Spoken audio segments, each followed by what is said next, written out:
Bonjour.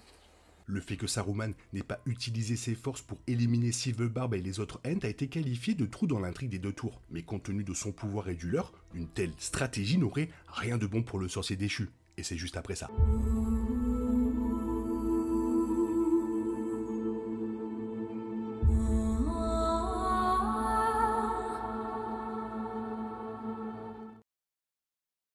Il est révélé que Saruman avait autrefois été ami avec les Ents et communiquait souvent avec eux. Par conséquent, on pense qu'il aurait dû savoir que leur pouvoir pourrait dévaster ses plans en Isengard. Silverbarb et ses proches étaient la raison pour laquelle les choses se sont effondrées pour Saruman et n'a apparemment rien fait pour y remédier.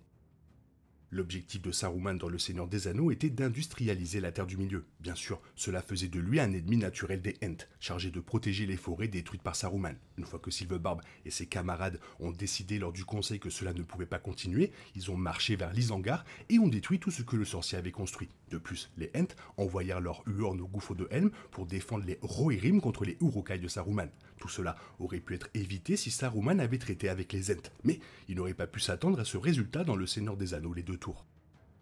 Les Ents étaient à l'opposé de Saruman, surtout qui il est devenu sous la corruption de sa cupidité. Ils ont été lents à agir et ont soigneusement réfléchi à tout ce qu'ils faisaient. Ils méprisaient la violence et il n'y avait aucun cas dans l'histoire de la Terre du Milieu où ils se sont levés pour lutter contre ceux qui endommageaient leurs forêts.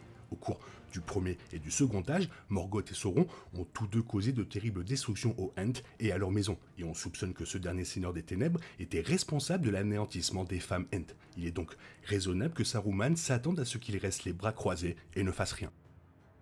Au cas où les Ents se soulèveraient contre lui, Saruman se serait attendu à ce qu'il mette beaucoup de temps à y parvenir. Ces créatures de la forêt se déplacent et pensent à un rythme totalement différent de celui des autres Ents de la Terre du Milieu, comme le montrent les commentaires fréquents de Silverbarb dans Le Seigneur des Anneaux sur le fait de ne pas se précipiter. Ce que Saruman ne savait pas, c'est que Gandalf, qui était ressuscité sous le nom de Gandalf le Blanc, avait déjà visité la forêt de Fangorn et que cela, combiné à la présence de Merry et Pippin, a motivé les Ents à agir. À la hâte pour la première fois. C'était tous des événements que Saruman n'avait pas prévus.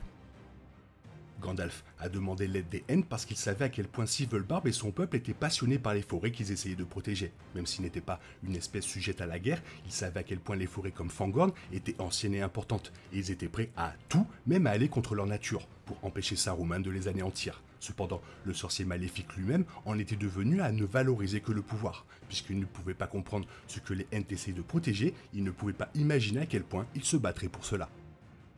De plus, les Ents étaient miséricordieux, et c'est quelque chose que Saruman considérait comme une faiblesse. Le sorcier n'était pas entièrement à côté de cela, puisque dans Le Seigneur des Anneaux, Silverbarb a laissé Saruman partir après la chute de Sauron, malgré l'influence maléfique restant du sorcier. C'est peut-être ce à quoi Saruman s'attendait depuis le tout début, que les Ents viendraient en Isengard et tenteraient des méthodes plus douces pour arrêter la destruction de leur forêt. Bien sûr, c'était une folie. Une fois que les Ents sont arrivés et ont inondé le royaume industriel de Saruman, le sorcier savait qu'il n'avait pas le pouvoir de faire quoi que ce soit à ce sujet.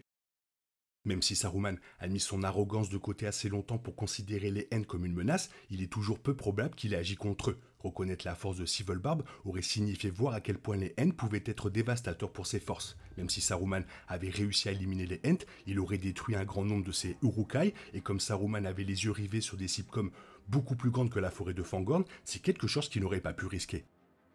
Il aurait fallu beaucoup trop de temps pour reconstituer ses forces, et au moment où il aurait réussi, le Gondor aurait pu ajouter ses forces au Rohan où Sauron aurait pu obtenir l'anneau. Par conséquent, puisqu'il était très improbable que les Ents se battent, cela n'aurait pas valu la peine de les attaquer avant qu'ils n'aient eu la chance de marcher sur l'Isengard. Si Saruman avait essayé, il aurait parié tout ce qu'il avait sur une bataille qui n'aurait eu d'autre résultat que d'empêcher les protecteurs des arbres d'attaquer en premier. Pourtant, ce sont les facteurs que Saruman n'a probablement jamais pris en compte. Contrairement aux Ents, il a agi à la hâte, voyant dans le Rohan affaibli une opportunité d'ajouter encore plus à son empire industriel en pleine croissance. En vérité, Saruman perdrait quoi qu'il arrive puisqu'il n'était pas aussi intelligent et fort dans Le Seigneur des Anneaux qu'il le pensait, surtout par rapport à Silverbarb.